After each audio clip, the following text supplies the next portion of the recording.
is Universal. I'm at Scare LA, and I'm interviewing Bob Gurr, the legendary Imagineer of such rides as Autopia, the Haunted Mansion, and you also worked on a Universal ride as well, correct?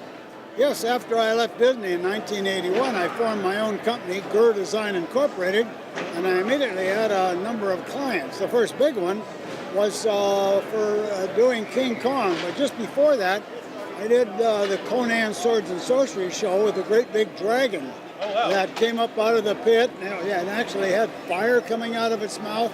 That was a 24-foot creature. Universal wanted something bigger a few years later, a 30-foot tall animated King Kong with a fixed delivery date and a fixed price. Now, you never can do that at Disney. It costs what it's going to cost. But when you deal with Universal, they're a very solid company, solid business, and I blew the weight by 5% and the cost by 3%. So that taught me a business lesson to be very serious when somebody asks you to do something. Oh, of course. And the Universal Kong, how is it with that ride with the creature, and what helping design that ride? It had a lot of. It's been a while since I've been on that ride, but it had a lot of scares and drops and everything. Yeah, you're talking about the second King Kong at Universal. Yeah, well, that was an already existing 3D movie. Yes. They combined that with a gorilla and dinosaurs. So basically you're in a tunnel in a tram shaking, and then have a gorilla and a dinosaur jumping over the top of the tram having a great big fight. Yeah. It's a little bit different depiction of the story. Of course, Universal in Florida has a really superb King Kong attraction to Skull Rock, where the scenes in 3D are expertly done. Yeah. But at the end of the ride, you get very close to a King Kong figure that's basically stationary, because they caution you, don't make any noise because King Kong is taking a nap. Now stop and think a minute. The story of King Kong originally was a threatening beast. Yes. Mine was a threatening one. He grabbed the bridge, shook the bridge, tried to tip the tram into your mouth, breathed on you, threatened to kill you. And King Kong now at Universal is so old, he takes a nap when you're there. What do you think of 3D rides? A lot of attractions are starting to use that primarily as someone that designed a lot of rides that relied on motion, stuff like that. Do you have any thoughts on that? Yes, it's very definitely a coming thing. This is adding VR to an existing attraction.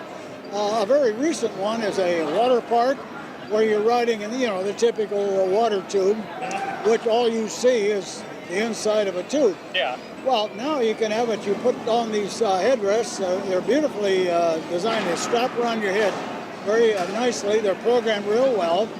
They can adjust the speed and position that you are in the tube, which is a very clever thing. In the meantime, you see whatever story they want you to see, and you can reprogram it any time. So now you have basically a motion base of you in a water tube, and the scene you see is in VR. Now, if the sequence was not exactly right as far as the motion of what you see, you're not very far off, because the ride doesn't last very long, so you don't have the nausea effect hardly at all. But it gives let's say a water park that already has a water slide, by adding this feature of VR, 3D, onto something that you put on your head, you change the whole experience. There's a lot more companies going to do this. Yeah, you think it's the way of the future, as they say? Well, yes. There's a number of roller coasters now that are doing that. So that's a new wave of the future, because it's not that expensive, but allows you to have programmed thematic changes with the same equipment as you go forward. Of course. And just changing gears here, of course, we have to talk about the Haunted Mansion. And, it's one of Disney's most prolific rides. How is it designing that? What was the basis of idea for it? a lot of Disney rides, they're very friendly. What prompted kind of a spooky ride? Walt always wanted a haunted house. That's why, if you look back in Disney history, the actual building of the haunted house was built about 4 or 5 years before the attraction was ever built, because that's what Walt wanted. It was always planned as a walkthrough, but you can't really control the guest flow in a walkthrough. Yeah. So the team that was doing that noticed that I was designing the Omnimover ride mechanism for the Voyage Through Inner Space, the old Monsanto ride.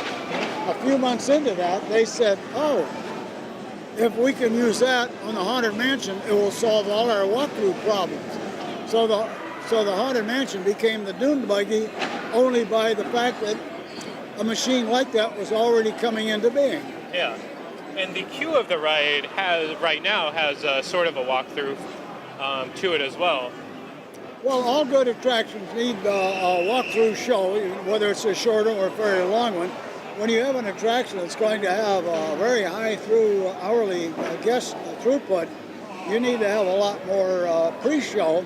So that's a very normal thing to do. The Harry Potter one at Harry Potter Hollywood is a very, very lengthy pre-show for the queue line. Yeah, and I think that gives the ride if you feel fully immersed in it as well. Yes, because the idea with some attractions, you have about a 45-minute pre-show with a 5-minute show at the end. Yeah, more bang for your buck. Yeah, so the pre-show and the queue line is very, very important. Yeah, I believe so. Last two questions for you. The Haunted Mansion, there's been a movie of it before, and there might be one again. Do you feel like the ride lends itself to that? Oh, it doesn't bother me what anybody wants to do. It's all theme stories, no matter what you do, whether it's an actual attraction, a 3D VR, or a movie. Okay. Of course, and is the last question for you, any Disney rides that you're looking forward to coming soon? They added the Incredicoaster, or just any rides in general. You know very well Imagineering is a secret place. They won't even let me get near the place to find out what they're doing next. Okay. Cool. And that wraps up our interview. Thank you so much, Bob. You've been great. Thank you.